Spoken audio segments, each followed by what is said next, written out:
start. Note that this will be recorded and that we will make it available on our YouTube channel as soon as we are done and we have it downloaded and uploaded back into the YouTube channel. Okay, I'm going to wait like 30 seconds more, and then for those who wasn't able to join, that's okay. We'll get to that as soon as we can. Anybody else want to tell us where they're from while we're waiting another 30 seconds?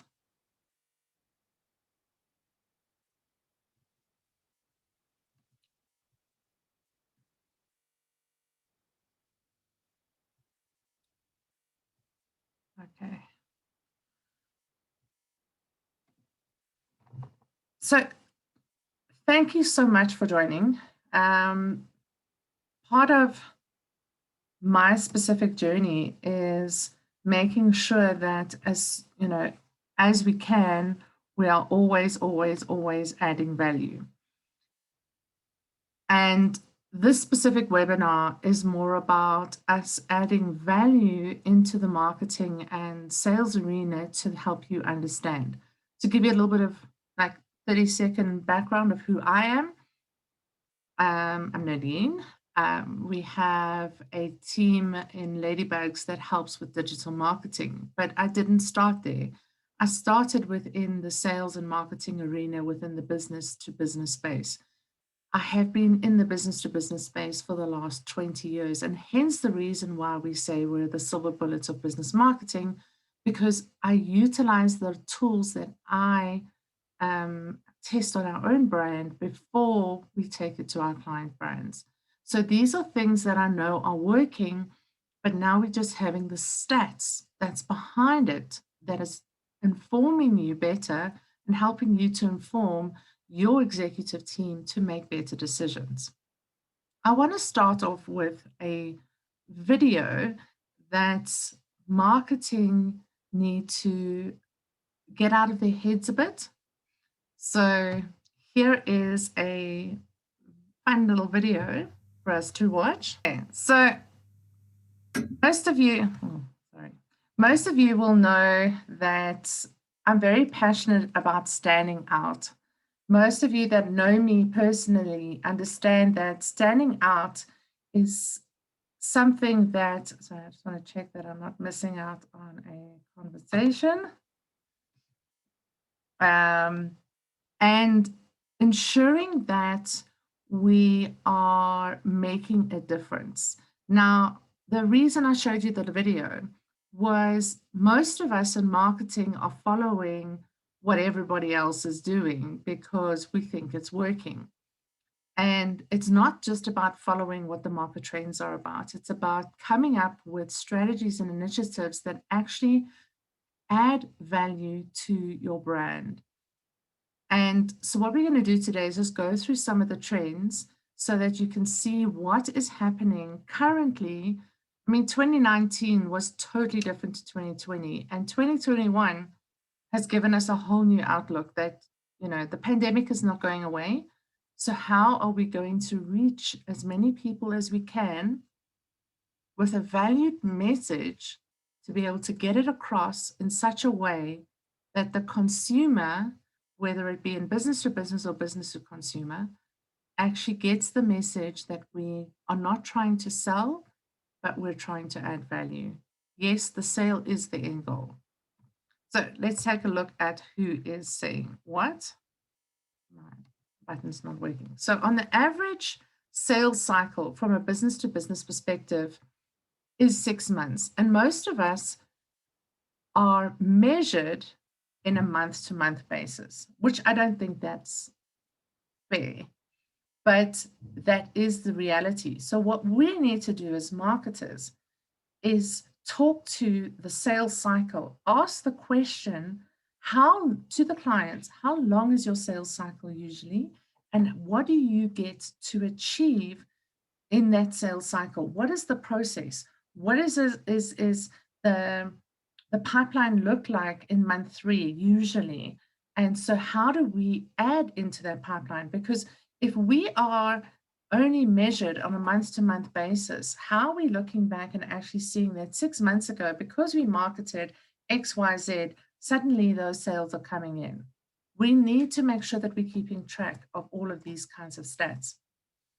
There's more allocation of funding for short term than long term, but we need to start educating the people we are having conversations with that it's more, we have to justify a long term. You cannot come in with a strategy and say, in a month, 1 or 3 months from now, you need to have XYZ done. We have to make sure that we are looking at the holistic approach, especially when it comes to business conversations.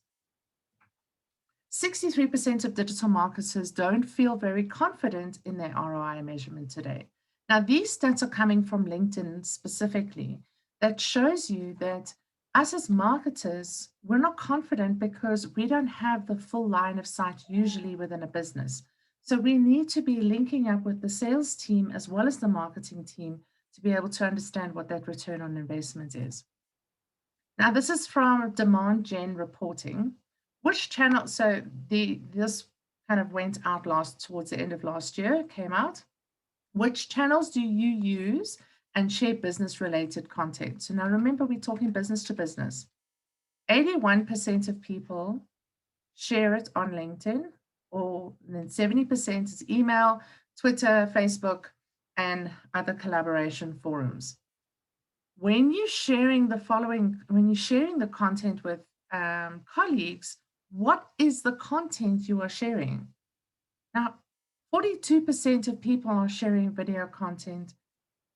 41% and 40% are sharing white papers and research, which means that we need to be able to not necessarily always writing an article and sharing an article and blogs and all of those wonderful things. Sorry, I really do apologize. I have the joys of working from home. I have a kitten knocking at my door, literally. Can you hear?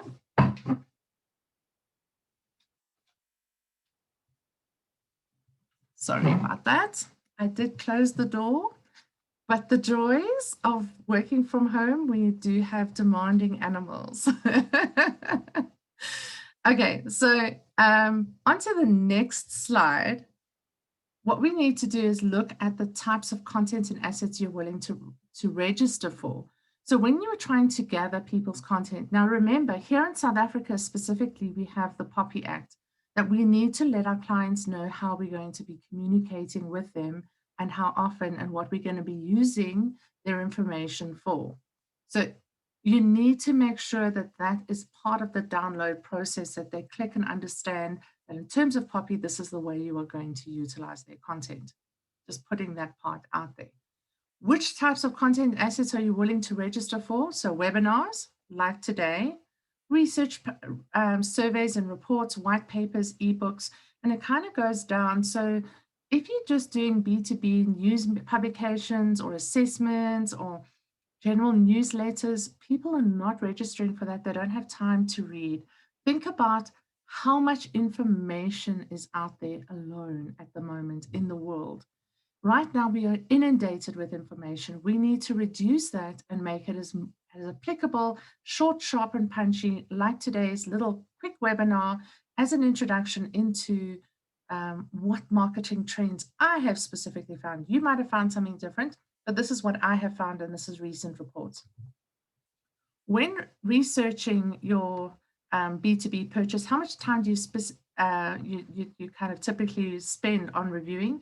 And what is it that you actually review? So white papers, webinars, case studies, infographics. Now look at the timing. You've got 5 minutes, 10 minutes, up to 20 minutes, 30 minutes, 60 minutes. White papers is 31%, 5 to 10 minutes. Webinars is 35%.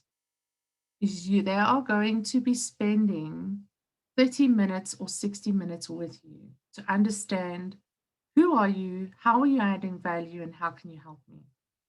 Webinars and video information. Now, the video content is consumed and infographics are consumed within 5 minutes. So your videos need to be 2 minutes or less. because you want to get that message across as quick as possible. And LinkedIn, just for value add, LinkedIn is video, the audio off first, not like Facebook where you get blasted when someone is next to you. But with LinkedIn, it's audio off first. So you need to make sure that your videos that go on LinkedIn have subtitles, because people will rather read your video, strangely enough, than actually listen to the video. And possibly they will turn it on if the first few sentences are something that actually interests them. Here are some statistics from Hootsuite. Global digital headlines. We have a total population in the world of 7.83 billion people. And 5 billion of those are mobile users.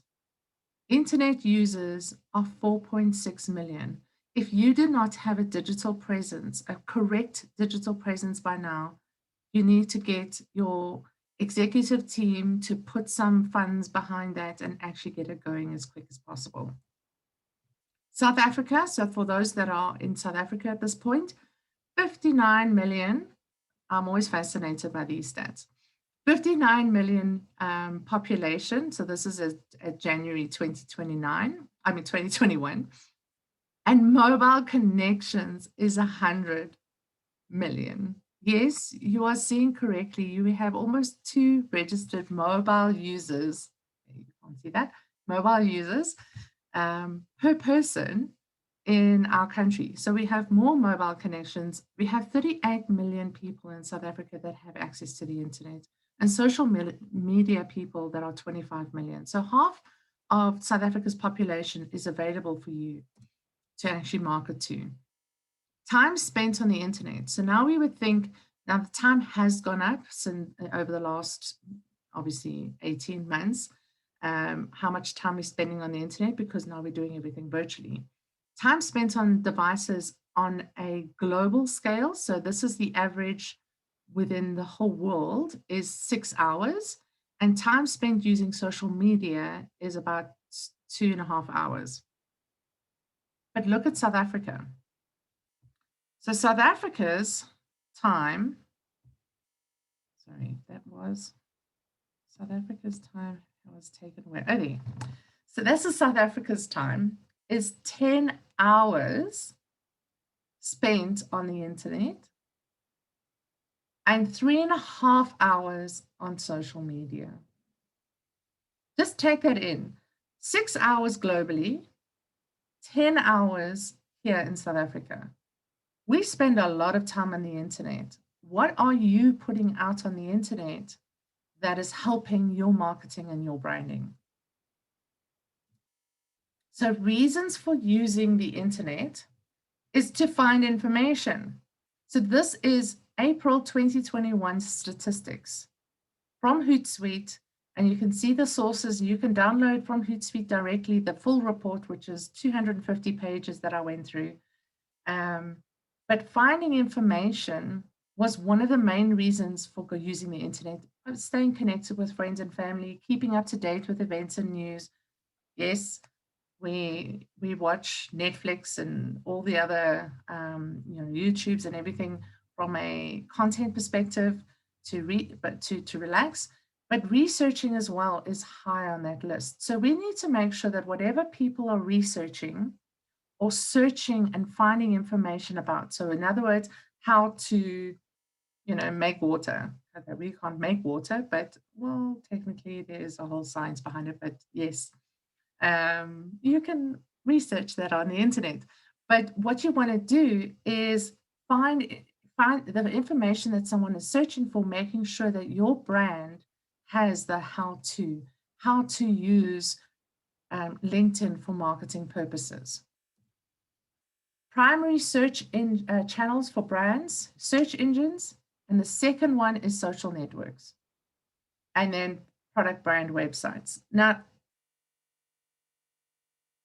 I know that a lot of you will say, okay, so we're a business to business organization. We need to make sure that we're only on LinkedIn and this and this.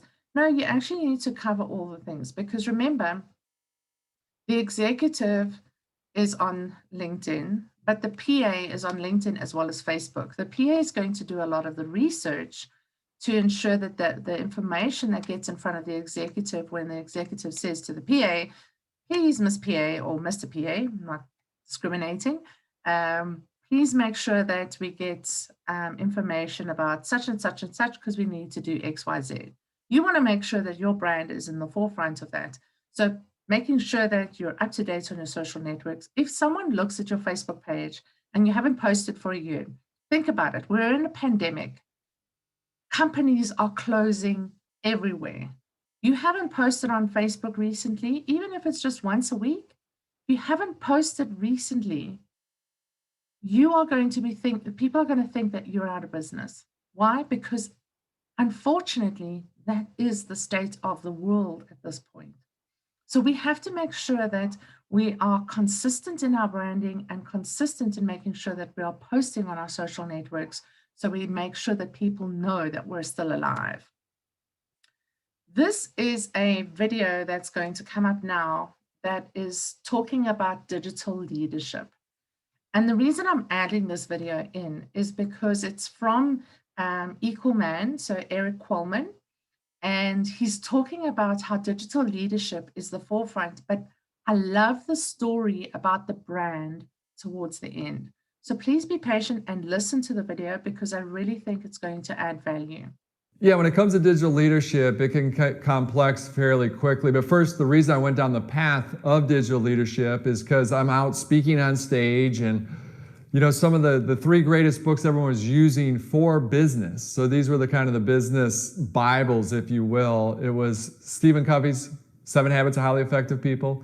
It was Jim Collins' Good to Great, and it's Malcolm Gladwell's A Tipping Point. So great books, you know, great people. I've met these folks behind stage and their amazing work. There's a reason we use them. But then I kind of paused and started thinking, gosh, all these books were written before the iPhone existed, before YouTube, before Facebook, before Instagram, before TikTok. I go, things have changed. Like this, we're living in this hyper-connected world, and so our skill set for digital leadership, that's what I called it, was just digital leadership needed to change.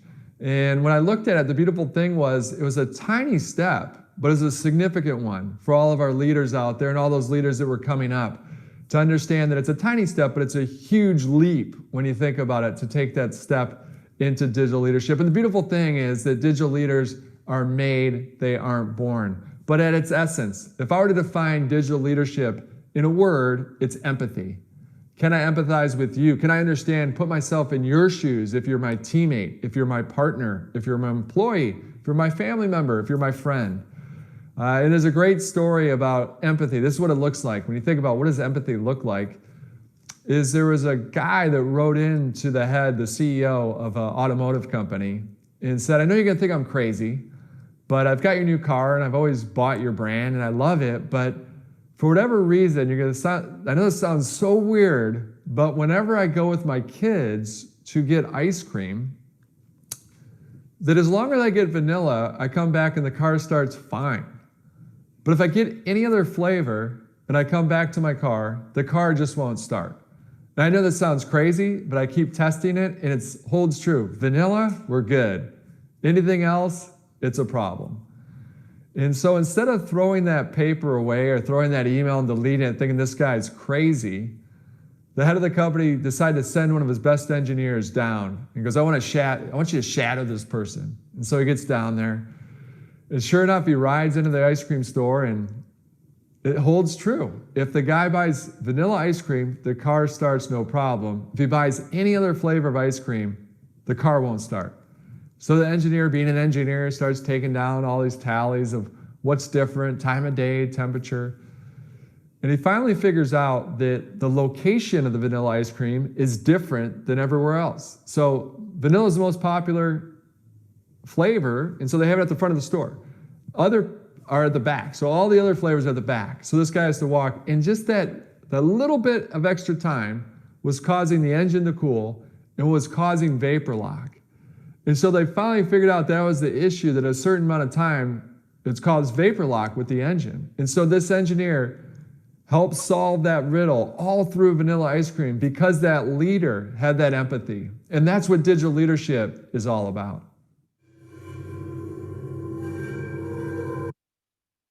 So at the end of the day, as a marketing leader, executive, someone who is running an agency, the important part is to always, always, always, always, always add value. I can't stress enough. It's about, that one person told how many people that the CEO sent out the best engineer to come and fix my issue because I complained that about ice cream issues and my car not starting. So make sure that your brand and your marketing continuity, that you're getting back to your clients, that you are communicating in an empathetic way to make sure that your clients understand and they feel valued. I want to open the floor for the last few minutes if anyone has any questions. So I will unmute you. Let me just get to that. If anyone has a question, just kind of let me know and I will, you can either ask a question or you can write a question if you're not so comfortable. No questions. How awesome is that? If you do have any questions, any further questions, you're welcome to contact us. Here the normal social medias. You probably got the invites from either our Facebook or LinkedIn. We do have some sales training and LinkedIn training for marketing teams coming up as open sessions, so open training sessions. And if you really are looking for more information about those sessions, those open training sessions, there are limited seats because we want to make sure that we're adding value. Yes, the recording will be available, Palani. Hello, Palani. Oh, I used to work with Palani. Good to see you. Yes, they're available. We're going to put it up on our YouTube, so check our channels in terms of the content and more information about the format written for content in terms of Poppy. I would also suggest contacting a lawyer specifically within your industry to make sure that the content that you're putting out from a sales perspective, because your sales team needs to be aware that they need to be Poppy compliant. They can't just pick up the phone and phone anybody anymore. From the 1st of July, there's a whole lot of regulations with regards to Poppy. I also do have someone who does Poppy training online. That do have a online training course. So I can send you those details. Pop me an email with the request for Poppy, and I'm happy to put you in connection with those people. It's not expensive courses either. Is there any other questions? So it's good to have you guys. Thank you very much for your time. If you have any other questions, pop us a question through the social media channels, pop me an email, I don't know, send a wave, send a WhatsApp, send a whatever. If I'm a little bit delayed in responding, it's because I'm either in one of these sessions, a training session, or busy with a strategy session with the clients, but I will get back to you. Thank you so much, and make sure you guys are looking out for on our channels for the recording. Have a super evening, everybody, and enjoy your dinner.